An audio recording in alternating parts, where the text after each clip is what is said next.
Well, the crabapple trees are bloomed out. Not as heavy as they usually are, but we've had some cold weather as well. Well, I'm about frustrated with this thing. At first, I went out and I ordered a set of capacitors for it based on the parts list. I got all the parts for it, and when they came in, I started clipping capacitors out, and I noticed right away that I was missing the first capacitor that I cut out, which was a 0.001 microfarad. So I put in an order to Just Radios, and I got that one and a bunch of capacitors for my next radio, which is that RCA K80. And they all came in, and I managed to get the 0.001 microfarad capacitor, that small one back there, in.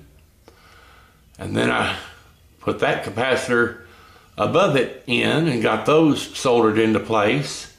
So then I went down here to this spot, and there was a big capacitor in there, a black beauty, this 0.047 microfarad capacitor.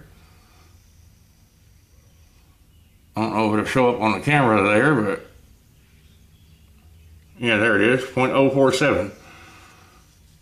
And I dug through and dug through and dug through, and the closest I found was this one here, which is a 0.47.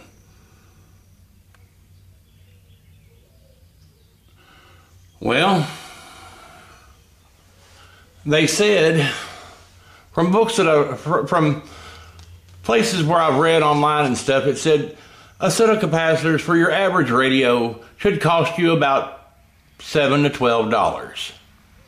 Well, if you ordered the right ones, that might be the case. But when the site you're ordering from has a $20 minimum, you're going to spend at least 20 bucks. Then you find out you got the wrong one, or you're missing one. So you spend another 20 bucks. Well, rather than going for the third time and spending another 20 bucks, I just went ahead and spent 70 bucks and ordered a kit of capacitors of 40 different kinds. So this particular restoration is going to end up costing about $110 or $125 by the time you count all the shipping and handling and all the other charges and postage and everything else.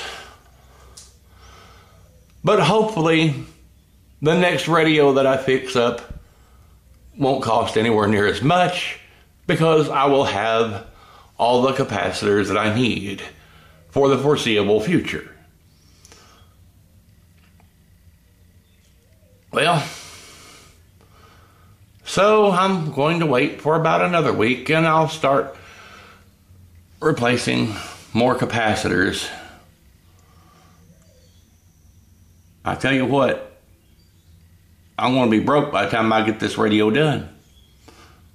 I've still got to buy a variac with an isolation transformer, and at some point I need to get an RF signal generator and a tube tester at the very least.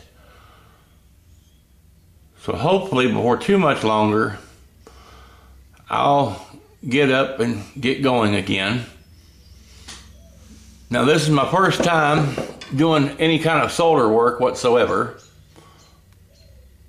I use the coil method that everyone talks about, and it seemed to work pretty good,